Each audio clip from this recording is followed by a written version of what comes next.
మద్యం మత్తులో ఫారెస్ట్ అధికారులను కొట్టిన శ్రీశైలం టీడీపీ ఎమ్మెల్యే బుడ్డా రాజశేఖర్ రెడ్డి రాత్రి పెట్రోలింగ్ చేస్తున్న సిబ్బందిని అడ్డుకుని చెక్పోస్ట్ వద్దే డ్రైవర్పై దాడి చేసిన TDP MLA Budda Rajasekhar Reddy tribal సిబ్బంది తనను కలవటానికి రావటం లేదని రోజు తన ఇంటికి వచ్చి హాజరు వేయించుకోవాలని హెచ్చరిక మీ అంతు చూస్తా అంటూ సిబ్బందిపై తీవ్ర పదజాలంతో దుర్భాషలాడిన ఎమ్మెల్యే ఫారెస్ట్ అధికారుల నుంచి వాహనం లాక్కుని వారిని బలవంతంగా వాహనంలోకి ఎక్కించుకుని శ్రీశైలం అంతటా తిప్పిన బుడ్డా రాజశేఖర్ రెడ్డి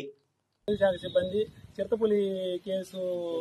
సంబంధించి శ్రీ డీడీ గారి ఉత్తర్వుల మేరకు పెట్రోలింగ్ చేస్తుండగా శ్రీశైలం ఎమ్మెల్యే గారు వారి అనుచరులు వచ్చి శిఖరం చెక్ పోస్ట్ వద్ద మా వారిని అడ్డగించి వాళ్ళని నానా దుర్భాషలాడి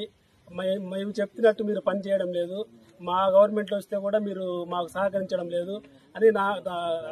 నానా దుర్భాషలాడి దొంగనాకుడుని లోపలెక్కించడని మా గవర్నమెంట్ వెహికల్ తీసుకొని ఎమ్మెల్యే గారు స్వయాన్ని నడుపుకుంటూ శ్రీశైలం మొత్తం చుట్టూ తిప్పుతూ తెల్లవారుతో 2 గంటల వరకు కొట్టుకుంటూ వాళ్ళ అనుచరులతో దగ్గరుండి మరీ కొట్టించారు. మీరు సరిగ్గా కొట్టలేదు, నా ఎదురు కట్టండి అని చెప్పి కొట్టించారు. ఇది చాలా హేమమైన చర్య. అటవీ శాఖ సిబ్బందిని, విధుల్లో ఉన్న వారిని, అటవీ ఉద్యోగుల్ని విధి నిర్వహణలో ఉండగా కొట్టడము దుర్భాషమైన చర్యగా భావిస్తూ మేము రాజశేఖర రెడ్డి గారిని పదవి నుంచి తొలగించి వాళ్ళని వెంటనే ఎస్సీ ఎస్టీకి అందరూ ఎస్సీ ఎస్టీ మైనార్టీ వారు ఉన్నారు, సభ్యులు నలుగురు కూడా వారిని వెంటనే అరెస్ట్ చేసి